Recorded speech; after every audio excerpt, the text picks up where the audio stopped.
Well, Nobomvu arrived just after I had started the Two Oceans Aquarium Foundation. Talita, the head of our turtle program, told me that they had this big loggerhead caught in the net.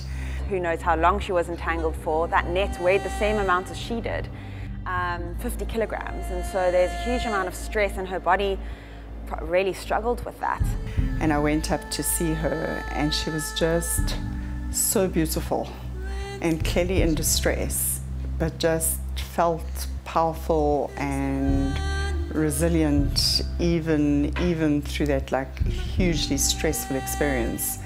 And for me it was such a seminal moment to just see that suffering, but also to see that magnificence. I've always felt connected to the ocean. It's just got deeper and deeper as I spend more time in her. So for me it's very much my sacred space, but also can be deeply distressing because I swim every day and twice a day. It's not a pristine ocean. Plastic as the #1 thing that we see in almost every single turtle that arrives in our facility, and ghost fishing net. When we look at the turtles that come into our rehab facility, these are the two biggest threats that we see. You know, you've got this beautiful, beautiful animal. It's almost like it's flipped on its head. They shouldn't feel safe in a rehabilitation facility. They should feel safe in the ocean.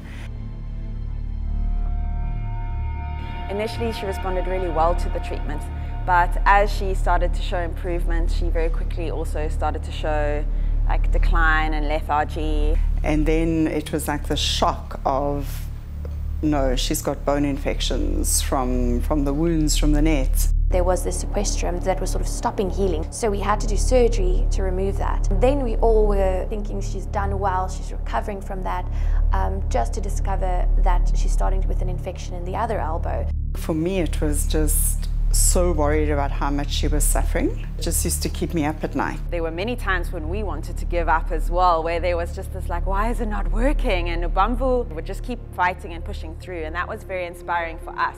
Because I swim so often and I swim in the same space, I realized that there's a quality of seeing. You start to notice the changes in the kelp, or a different color, or a different movement. And I think with my team who work with the turtles, it's the noticing of working with these animals the whole time. You just deepen your seeing and deepen your seeing until you can just feel empathy. It feels very appropriate after 3 years of care for Nobomvu to be heading back into her ocean home, ready, stronger, equipped to go and have a long and adventurous life. But it would not only be Nobomvu returning to the sea. She would be traveling with friends. After a record number of strandings, the Turtle Conservation Center had rehabilitated 27 hatchlings and 2 yearlings, all now recovered and in full health.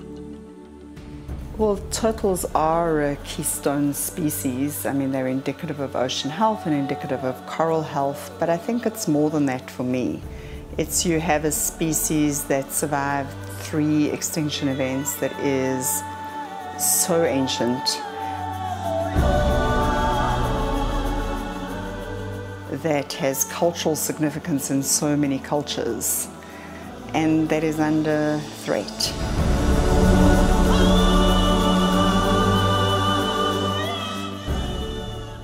And I hope in our new turtle center we can create sanctuary, where it's just different, where there's such empathy, such care, such sanctuary for us as humans in our future being, and the animals that we coexist with.